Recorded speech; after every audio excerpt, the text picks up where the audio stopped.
जय हिंद मेरे विद्वान साथियों। आज हम लोग एक और सॉइल मैकेनिक्स यानी कि जियो टेक्निकल इंजीनियरिंग का एक और क्वेश्चन देखने वाले हैं। ये क्वेश्चन काफ़ी इंपॉर्टेंट है जो कि आपके AKTU के 2016-17 के एग्जाम में आया हुआ है। 10 मार्क्स का क्वेश्चन है, यूनिट नंबर 1 से क्वेश्चन आया हुआ है। ठीक है, तो इस क्वेश्चन को हम लोग देखने वाले हैं कि इसको किस तरीके से सॉल्व करते हैं। हो सकता है कि आपको इस तरीके का ही क्वेश्चन आपको देखने को मिल जाए, डेटा चेंज हो, लेकिन पूरा का पूरा अप्रोच यही हो, तो इसलिए काफ़ी इंपॉर्टेंट है। तो चलिए देखते हैं किस तरीके से सॉल्व करते हैं। ठीक है, चलिए। तो सबसे पहले कोई भी न्यूमेरिकल सॉल्व करने से पहले आपको गिवन डेटा जो है लिख लेना है।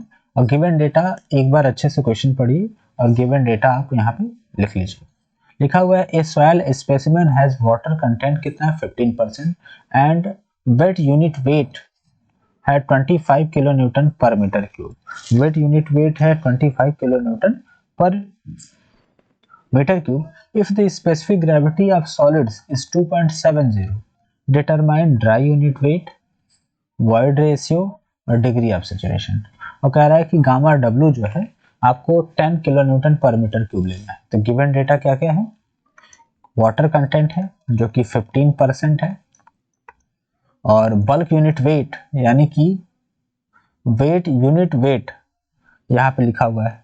एक्चुअली वेट यूनिट वेट या फिर बल्क यूनिट वेट कह सकते हैं, इसको क्या लिख लें, बल्क यूनिट वेट। तो बल्क यूनिट वेट कितना है 25 kilo newton per metre cube है, और स्पेसिफिक ग्रेविटी अपना दिया हुआ है 2.7, और गामा डब्ल्यू की भी वैल्यू दी है 10 kilo newton per metre cube. तो टू फाइंड, तो क्या क्या हमें कैलकुलेट करना है वो देखते हैं। हमें कैलकुलेट करना है ड्राई यूनिट वेट यानी कि गामा डी निकालना है। इसके बाद वॉइड रेशियो यानी कि ई की वैल्यू निकालनी है, और डिग्री ऑफ सैचुरेशन एस निकालना है। क्लियर है? तो चलिए इसको सॉल्व करते हैं। काफ़ी इजी तरीके से हम इसको सॉल्व कर सकते हैं। ध्यान रखिएगा कि अगर आपको स्पेसिफिक ग्रेविटी जी दिया हुआ है, तो हमने कई बार आपको बताया है कि दो फार्मूले पे आप ज़्यादा फोकस करिएगा।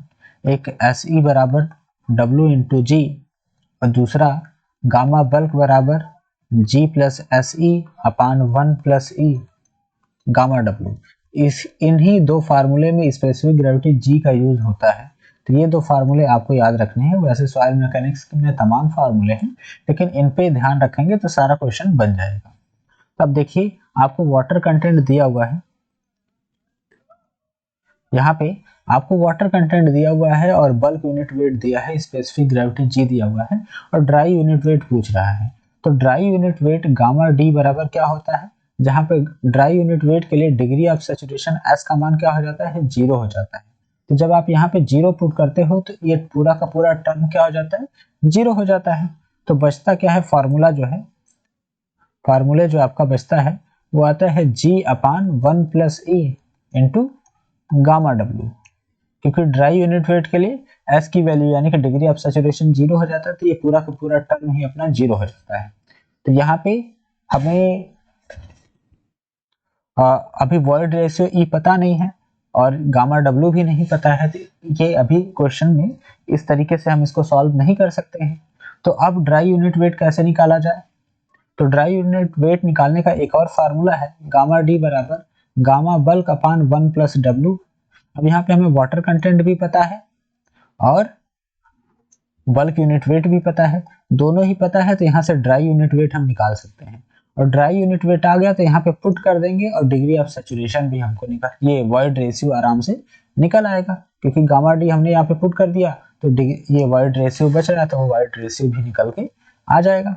तो ये काफ़ी इजी तरीके से हम सॉल्व कर पाएंगे। तो चलिए सबसे पहले ड्राई यूनिट वेट निकाल लेते हैं। ड्राई यूनिट वेट के लिए बल्क यूनिट वेट कितना है 25 अपान 1 प्लस वाटर कंटेंट है 0.15। तो जब सॉल्व करेंगे 25 अपान 2.15, तो ड्राई यूनिट वेट आ रहा है 21.74 kilo newton per metre cube. तो ये अपना ड्राई यूनिट वेट आ गया। अब ड्राई यूनिट वेट की वैल्यू यहाँ पे हम पुट कर देते हैं इस फार्मूले में, तो हमको वॉइड रेशियो पता चल जाएगा। तो इस फार्मूले पे जब पुट करेंगे तो 21.74 इज इक्वल टू जी की वैल्यू दी है 2.7 अपान 1 plus E into gamma W 10 put कर देना है। तो जब इसको सॉल्व करेंगे तो 1 plus E is equal to 27 divide by 21.74। अब ये 1 प्लस ई है तो ये बराबर के इधर आएगा तो -1 आ जाएगा। जब इसको सॉल्व करेंगे तो वॉइड रेशियो की वैल्यू निकल के आएगी 0.24। तो अब हमने इजिली वॉइड रेशियो और ड्राई यूनिट वेट निकाल लिया है। अब हमें डिग्री ऑफ सैचुरेशन चाहिए तो ये फार्मूला हम इस्तेमाल में ला सकते हैं, क्योंकि यहाँ पे हमें वॉइड रेशियो पता है, वाटर कंटेंट और स्पेसिफिक ग्रेविटी सारा कुछ पता है, तो डिग्री ऑफ सैचुरेशन इजिली हम फाइंड आउट कर सकते हैं। तो चलिए एस ई बराबर डब्ल्यू इंटू जी, तो एस इक्वल टू हो जाएगा डब्ल्यू जी बाई ई, जहाँ पे W क्या है वाटर कंटेंट जो कि 15% है 0.15 इंटू जी की वैल्यू कितनी है 2.7 अपान वॉइड रेशियो निकल के आया है 0.24, अपना वॉइड रेशियो निकल के आया है। तो जब इसको सॉल्व करेंगे तो डिग्री ऑफ सैचुरेशन आएगा 0.15 इंटू 2.7 0.15 इंटू 2.7 डिवाइड बाई 0.24। हाँ, तो ये निकल के आ रहा है 1.688। तो ये रहा डिग्री ऑफ सैचुरेशन। तो तीनों ही डेटा हमने फाइंड आउट कर लिया है। ठीक है, तो इस तरीके से हम कोई भी क्वेश्चन आसानी से सॉल्व कर सकते हैं। आई होप कि आपको काफ़ी अच्छे से ये क्वेश्चन समझ में आया होगा कि किस तरीके से करना है। आपका और भी कॉन्सेप्चुअल क्लियरिटी आपको हो गई होगी। अगर आपको ये वीडियो पसंद आता है तो आप इसको अपने दोस्तों के साथ शेयर कर सकते हैं और अपनी पढ़ाई को बेहतर बना सकते हैं। ठीक है, चलिए, थैंक यू सो मच।